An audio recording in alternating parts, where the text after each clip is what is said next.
Kalau kita lihat revisi yang terburu-buru terhadap Undang-Undang One Team Press, pasti ada tujuannya. Dan tujuannya biasanya untuk mewadahi aspirasi yang juga pengen cepat. Aspirasi elit, aspirasi seseorang, bukan aspirasi masyarakat atau rakyat. Bisa jadi di DPA tersebut isinya Jokowi, para cukong-cukong, orang-orang senior, menjadi klub elit bagi Indonesia untuk cawe-cawe, ngopi-ngopi, duduk-duduk, tetapi menggunakan fasilitas negara.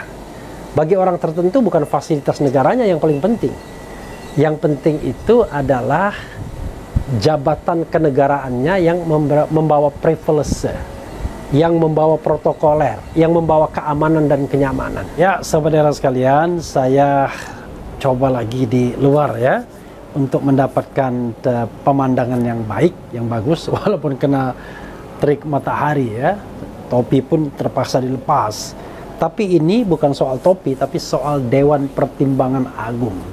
Tiba-tiba DPR dalam masa akhir tugasnya bukan buat undang-undang untuk kesejahteraan rakyat, tapi undang-undang yang hanya menservis keinginan para pejabat dan juga elit-elit politik. Entah Jokowi, entah Prabowo. Kita lihat nantinya. Ini ada tulisan yang menarik dari Rizal Fadila.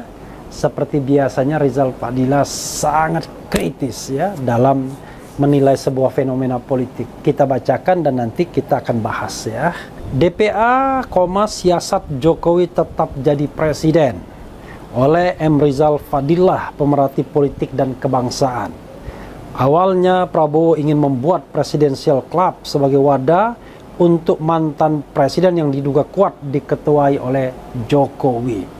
Tiba-tiba muncul wacana mengubah One Team Press menjadi Dewan Pertimbangan Agung (DPA) dengan mendudukan DPA sebagai lembaga tinggi negara yang sejajar dengan presiden. Hal ini menjadi upaya pencarian tempat untuk Jokowi dalam rangka memperpanjang masa jabatan sebagaimana impiannya. Dalam tanda kutip ya.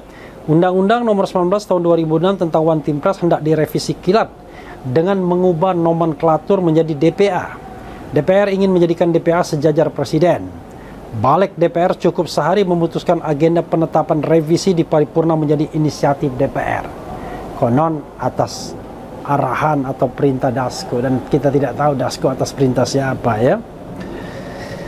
Konon sudah ada kesepakatan seluruh fraksi. Sungguh keterlaluan DPR bekerja seperti kejar setoran.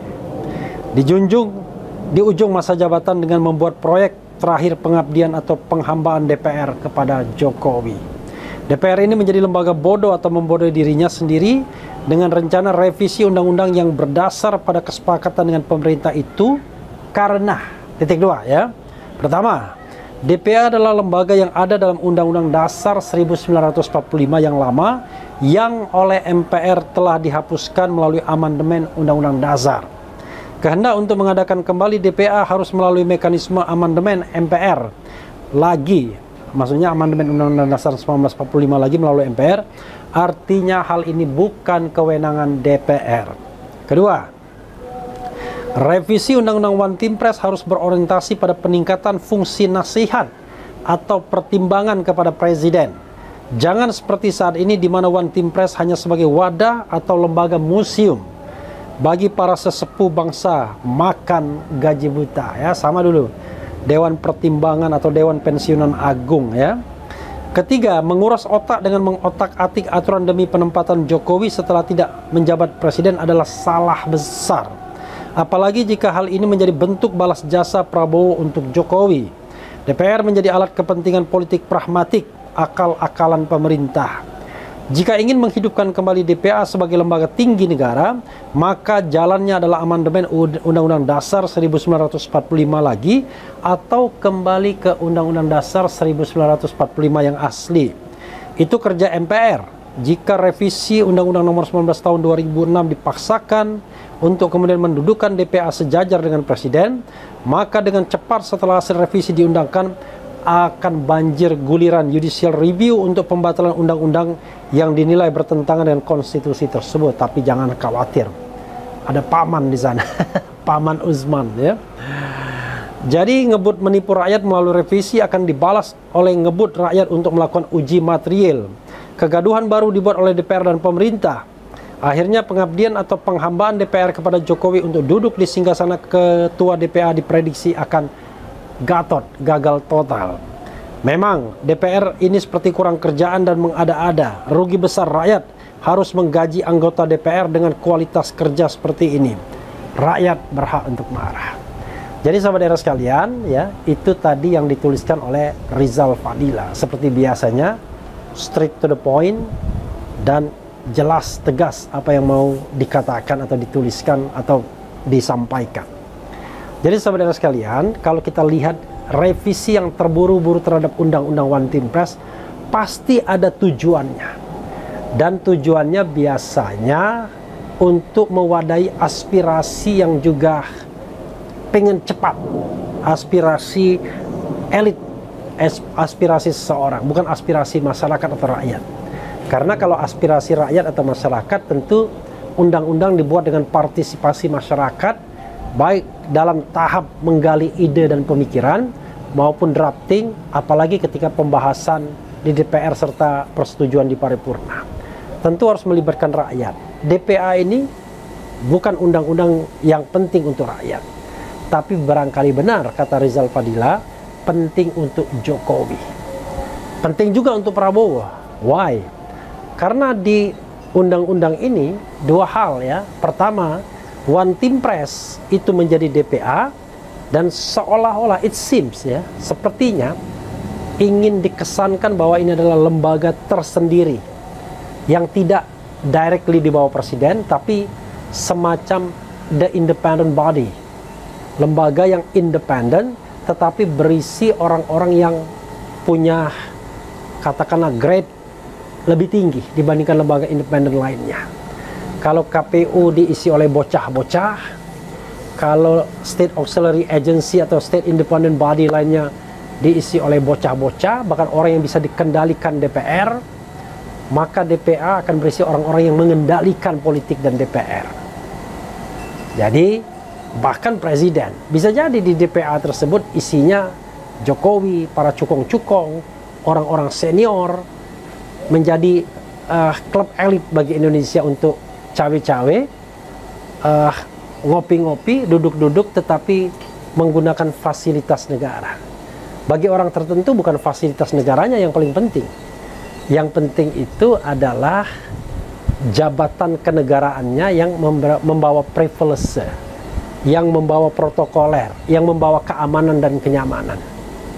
Termasuk perlindungan seandainya ada soal-soal yang terkait di masa lalu. Dalam bisnis, dalam hal kebijakan, dalam hal pelanggaran hak asasi manusia, dalam hal politik dinasti dan lain sebagainya. Bagi Prabowo, One Team Press yang kemudian berubah menjadi DPA ini juga wadah yang menguntungkannya. Untuk apa? Untuk menampung sebanyak mungkin pendukungnya yang senior, yang tidak mungkin dia tampung semua dalam kabinet. Ya, masuklah ke badan ini. Jangan-jangan dia bikin nanti 100 penasehat presiden atau 99 penasehat presiden seperti Asmaul Husna. Jadi karena itu sahabat sekalian, kita prihatin dengan hal-hal seperti ini. Bernegara kok seperti ini amat gitu. Berkali-kali kita disodori oleh sebuah undang-undang yang tiba-tiba disusun dalam gelap malam, bahkan tanpa pembahasan sama sekali. Misalnya, undang-undang revisi undang-undang KPK di akhir masa pemerintahan Presiden Jokowi. Nggak dibahas undang-undang itu. Undang-undang yang terkait dengan misalnya lagi minerba, itu juga penuh dengan konspirasi, karena undang-undang yang kemudian menjadi undang-undang nomor 3 tahun 2020 ini memberikan perpanjangan konsesi kepada para penambang yang tidak lain penguasa. Ada Adaro di situ, ya, mungkin ada perusahaan-perusahaan yang terkait tambang batu bara terutama, yang tadinya harus kembali ke negara, kemudian diperpanjang dan tetap bisa dinikmati oleh segelintir orang. Ada undang-undang yang berasal dari Perpu yang memberikan kewenangan eksekutif dalam penggunaan anggaran negara, tanpa harus mengikuti pakem undang-undang keuangan negara karena kita lagi COVID dan lain sebagainya. Jadi saudara sekalian, banyak undang-undang seperti itu yang sekadar mewadahi kepentingan kekuasaan eksekutif, para elit, para cukong, para konglomerat, tetapi bukan mewadahi kepentingan rakyat. Termasuk di dalamnya Omnibus Law ketenaga kerjaan yang banyak diprotes, sempat dibatalkan oleh Mahkamah Konstitusi, tetapi ternyata ketika MK memerintahkan untuk membuat undang-undang dalam jangka waktu 2 tahun, Presiden Jokowi dengan santainya keluarkan perpu lagi yang mirip dengan undang-undang Ciptaker sebelumnya. Dan DPR sebagai lembaga pengawas, sebagai lembaga legislatif tidak membatalkannya, malah mengendorse. MK juga tidak membatalkannya. Maka jadilah undang-undang Captikus Ciptaker versi Jokowi ini melaju sebagai sebuah undang-undang tanpa proses yang adequate, yang mewadai dari masyarakat. Nah, DPA ini juga sepertinya akan seperti itu. Sudah dilobi ya, anggota-anggota partai politik, ketua-ketua umum partai politik, mereka yang mau ribut dan bernyanyi pasti akan ada sanksinya. Atau mereka sengaja diam. Ada 2 kemungkinan. Kemungkinan pertama karena ini akhir masa jabatan, siapa tahu ada bekal ya yang bisa dibagi-bagi. Yang kedua, kalau mereka terpilih, Anda jangan coba-coba untuk protes. Otherwise, Anda akan kena reshuffle loh nantinya. Tidak akan dilantik. Langsung digantikan urut bawahnya. Banyak yang terjadi. Terjadi kepada partai ya yang paling terkenal Gerindra ya. Tiba-tiba main geser, si X yang tadinya tidak terpilih tiba-tiba bertengger menjadi anggota legislatif terpilih yang diangkat atau dilantik.